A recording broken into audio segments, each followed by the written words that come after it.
Okay, welcome class. आज हम लोग पढ़ने वाले हैं क्लास 12 फिजिकल एजुकेशन बुक से लॉ ऑफ इनर्शिया। ये आपका एक साइंस का भी टॉपिक है, आप सभी ने 10th में भी पढ़ा होगा या फिर उसके पहले भी कई लोगों ने पढ़ा होगा। आज हम लोग क्लास 12 फिजिकल एजुकेशन में पढ़ने वाले हैं बिकॉज ये एक इंपॉर्टेंट टॉपिक है जो कि एग्जाम्स में पूछा जाता है। Law of inertia, acceleration, reaction, ये सब हम लोग धीरे धीरे करके कवर करेंगे। काफ़ी सारे इंपॉर्टेंट टॉपिक हम लोगों ने ऑलरेडी कवर कर लिए हैं, प्लेलिस्ट मेंटेन करते हुए चल रहा हूँ, तो आप लोग चेक कर सकते हो मेरे चैनल पर। ओके, तो वीडियो को शुरू करते हैं। बैकग्राउंड्स में आप सभी को जितने भी ये सारे नोट्स दिख रहे हैं, अगर ये सारे नोट्स आप सभी को चाहिए तो टेलीग्राम चैनल का लिंक डिस्क्रिप्शन में आप लोग ज्वाइन कर सकते हो। वहाँ पे फ्री में आप सभी को सारे नोट्स मिल जाएंगे। बस जैसे ही वीडियो अपलोड होती है मैं डाल देता हूँ। ओके, वीडियो को शुरू करते हैं।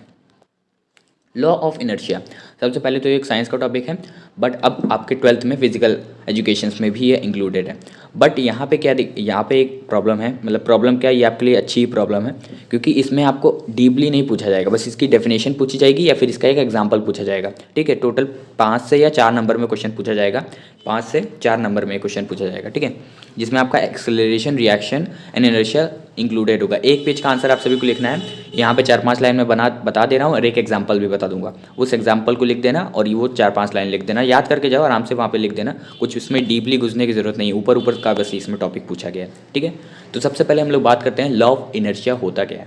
अ body of rest will remain at rest and a body in motion will remain in motion at the same speed and in the same direction unless acted by an external force. अब ये तो हो गई इसकी पूरी definition जो कि मैंने आप सभी को पढ़ के बताई। अब हम लोग बात करते हैं कि इसका मतलब क्या हुआ। लॉ ऑफ रिएक्शन कहता है कि एक बॉडी तब तक रेस्ट में रहेगी जब तक उस पर कोई दूसरा एक्सटर्नल फोर्स रिएक्ट नहीं कर रहा है। मान लो कोई एक बॉल है, फुटबॉल को ही ले लो, फुटबॉल आपकी खड़ी हुई है एक जगह, मतलब एक जगह रुकी हुई है। जब तक आप उस पर हवा से फूकोगे नहीं या फिर पैर से किक नहीं करोगे, मतलब ये कुछ एक्सटर्नल फोर्सेज हो गई, तब तक वो अपनी बॉडी मतलब रेस्ट पे रहेगी। उसकी बॉडी यानी जो फुटबॉल है वो तब तक रेस्ट पे रहेगी। हम फुटबॉल को बॉडी कह रहे हैं, वो बॉडी तब तक रेस्ट में रहेगी जब तक उस पर कोई एक्सटर्नल फोर्स लागू ना किया जाए या फिर कोई एक्सटर्नल फोर्स उसको हिट ना करे। ठीक है, वैसे ही अगर कोई मोशन में है तो तब तक मोशन में रहेगी जब तक उसको कोई एक्सटर्नल फोर्स रोक ना ले। जैसे फुटबॉल है, फुटबॉल को आपने किक किया तो जब तक फ्रिक्शन, हवा या फिर कोई दूसरा प्लेयर उसको पैर से नहीं रोक लेता तब तक वो फुटबॉल अपने मोशन में ही रहेगी जब तक कि उसको कोई एक्सटर्नल फोर्स, ध्यान रखना, एक्सटर्नल फोर्स उस पर एक्ट ना करे। ठीक है, तो ये आपका हो गया लॉ ऑफ इनर्शिया। अब इसका एग्जांपल देख लेते हैं जिससे आपको आसानी से समझ में आएगा। फुटबॉल की बात कर लेते हैं, जो कि अभी फुटबॉल की बात कर रहे थे। Football will not move until kicked bye an external force. External force क्या होगा? एक्सटर्नल फोर्स आप अपना लेग ही मान लो, बिकॉज फुटबॉल है, फुटबॉल आपका एक्सटर्नल फोर्स ही होगा। आपका फुटबॉल में जो आपका एक्सटर्नल फोर्स है वो आपका लेग होगा। आप लेग से ही खेलते हो ना, आप अपने राइट लेफ्ट जो भी पैर से आप खेलते हो, तो वो आपके एक्सटर्नल फोर्स हो गया एंड आपकी जो फुटबॉल होगी वो बॉडी होगी।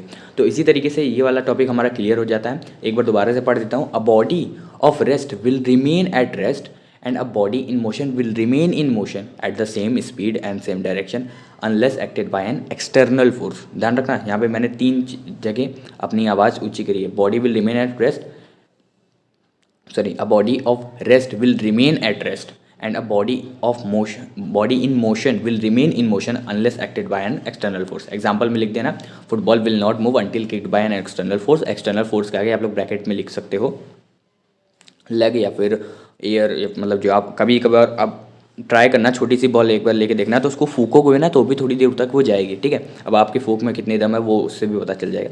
ठीक है, तो यार टॉपिक इजीली क्लियर हो गया है। नेक्स्ट वीडियो में हम लोग एक्सेलरेशन पढ़ेंगे एंड रिएक्शन पढ़ेंगे। उसके बाद हम लोग आगे के इंपॉर्टेंट टॉपिक्स पे मूव फॉरवर्ड करेंगे।